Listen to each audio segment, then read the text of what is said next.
खाद्य विभाग बदमस्त हाथी की तरह काम कर रहा है। अर्थात सिर्फ कागजी पन्नों पर चल रहा उनका काम। एक बड़ा ही रोचक मामला सामने आया है, जिसके अंतर्गत 2 वर्ष पूर्व एक सरकारी राशन की दुकान पर कार्रवाई की गई थी। उसी वक्त दुकान में राशन कम पाया गया है, जिस वजह से दुकान के सेल्समैन पर एफआईआर दर्ज की गई है एवं मामला न्यायालय में विचाराधीन है। उसके पश्चात आलम यह है कि उसे व्यक्ति जिस पर एफआईआर दर्ज की गई थी उसकी आईडी का निराकरण नहीं किया गया। अर्थात वो दुकान उस व्यक्ति की आईडी से पिछले 2 वर्ष की संचालित हो रही थी। इस संबंध में उस व्यक्ति को ये सूचना भी प्राप्त नहीं थी। विगत 3 माह पूर्व जब पुनः उसी व्यक्ति पर फिर से अधिकारियों द्वारा की गई तो उसे मालूम हुआ कि शासकीय राशन की दुकान अभी भी उसी के नाम से संचालित हो रही है।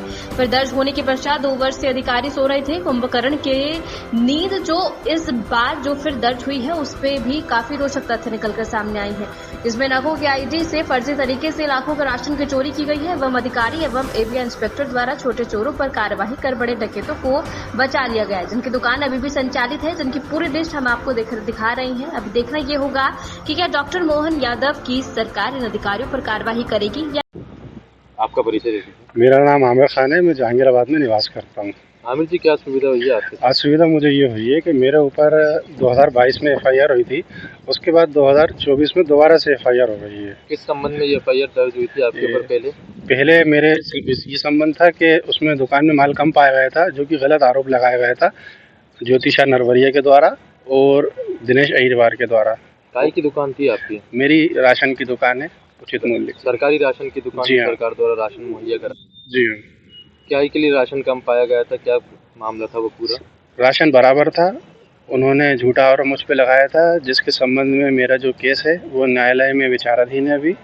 और अभी किस संबंध में एफआईआर दर्ज हुई है? अभी 2024 में अगेन नाकों की आईडी है मेरे द्वारा नहीं चढ़ाई गई हैं, क्योंकि मैं तो 2022 में ही सस्पेंड हो गया था सेल्समैन के पद से। और उसके बाद जो अधिकारी आए, जैसे कि मोहित मेघवंशी, मुबीना कादरी, इन सब ने जो है दुकानों पे जो कार्रवाई की, लेकिन मुझ पे ही सिर्फ कार्रवाई की और दुकानों पे तो कार्रवाई की नहीं है उन्होंने। लगभग कितनी दुकानें हैं इस पूरे खेल में? लगभग इस पूरे षड्यंत्र में 25 दुकानें हैं, जिसमें से 8 से 10 दुकानों पर कार्रवाई की गई है। और ये वो दुकानें हैं जिनका अच्छा रसूख है भोपाल में, उनको छोड़ दिया गया है पैसे लेकर। अर्थात आप ये कहना चाह रहे हैं जिन दुकानदारों ने अधिकारियों को अच्छी मोटी रकम दी उन पर कार्रवाई नहीं हुई? बिल्कुल। लगभग कितनी दुकानें होंगी ऐसी कम से कम 16 से 18 दुकानें हैं जिन पर कार्रवाई नहीं की गई है, जो कि मुबीना कादरी मैडम के अंतर्गत आती थी, सना शुक्ला के अंतर्गत आती थी, और भी अधिकारी हैं जिनके अंतर्गत आती थी, लेकिन उन्होंने इन दुकानों पर कार्रवाई नहीं की। अभी कितनी दुकानें हैं जिन पर कार्रवाई हुई है? अभी 10 दुकानें हैं जिन पर कार्रवाई हुई है। और मैं ये चाहता हूं कि जब 2022 में मैं सस्पेंड हो गया था तो उसके 2 साल तक 2024 तक एक अपराधी को आप राशन कैसे देते गए? मेरा ये सवाल पूरे डिपार्टमेंट से है कि आप क्या मॉनिटरिंग कर रहे थे कि मेरा अंगूठा भी नहीं हटवाया आपने? क्या आपके अधिकारी सिर्फ आते थे? वैसे तो आते नहीं थे कभी, और वो देख क्या रहे थे? तो जनता का जो आरोप लगता है कि 6-6, 7-7 महीने कोई भी फूड अधिकारी दुकानों का भ्रमण नहीं करता है, क्या ये सही है? सही है, बिल्कुल सही है ये भ्रमण। ये जो आरोप लगाया गया है बिल्कुल सही लगाया गया है, क्योंकि सब साठगांठ से सिर्फ और सिर्फ मुझे टारगेट किया जा रहा है, जिसकी वजह से मेरा जो जीवन है अस्त व्यस्त हो गया है, मैं परेशान हूँ। क्या यही वजह मानते हैं कि लगातार खाद्य विभाग को दुकानों की संपूर्ण जानकारी देने के बाद भी खाद्य विभाग के नियंत्रक अधिकारी कोई कार्रवाई नहीं कर रहे हैं? जी बिल्कुल सही है आपका कहना। इसका मेन रीज़न ये है कि जो कमज़ोर होते हैं उन पे दबाव बनाया जाता है कि आप हमें पैसे दे दीजिए तो हम आप पे कार्रवाई नहीं करेंगे, और जो रसूखदार होते हैं वो पैसे दे देते हैं ताकि उनके ऊपर कार्रवाई नहीं की जाती। इस संबंध में भी यही मेरा कहना है कि इन सारी दुकानें, जो 16 से 18 दुकानें जो बची हुई हैं, इन सारे रसूखदारों पर कार्रवाई होना चाहिए। और मैं आपको ये बताना चाहूँगा आपके न्यूज़ चैनल के माध्यम से कि इस संबंध में मेरे पास जो इन्होंने नाकों की आईडी चढ़ाई हैं दुकानों ने, किसी ने 800, किसी ने 300, मेरे पास उनका डेटा संरक्षित रखा है।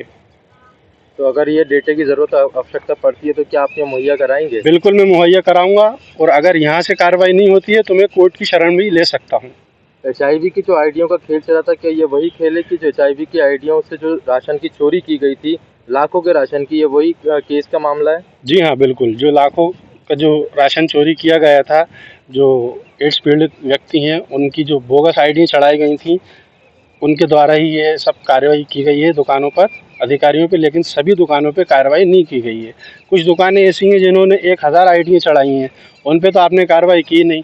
उन मुबीना कादरी मैडम के अंतर्गत कुछ दुकानें ऐसी आती हैं कि 800 आईडियाँ चढ़ाई, आपने कार्रवाई तो उन पे की नहीं, मुझ पे कार्रवाई कर दी आपने। मोहित में ये भी चाहता हूँ कि मोहित मेघवंशी के द्वारा जो मुझ पे कार्रवाई की गई है, अगर वो मैं गलत साबित होता हूँ तो मुझ पे कीजिए, और अगर मैं सही साबित होता हूँ तो अधिकारी पे भी कार्रवाई होना चाहिए। अधिकारी 2022 से 2024 तक मेरी दुकान पे क्या देख रहे थे कि एक सस्पेंड सेल्समैन को आप उसको माल देते गए, वो वितरण करता रहा। मतलब ये पूरा जो 2 साल से आपकी फर्जी रूप से आपकी आईडी चली है उस दुकान पे। जी।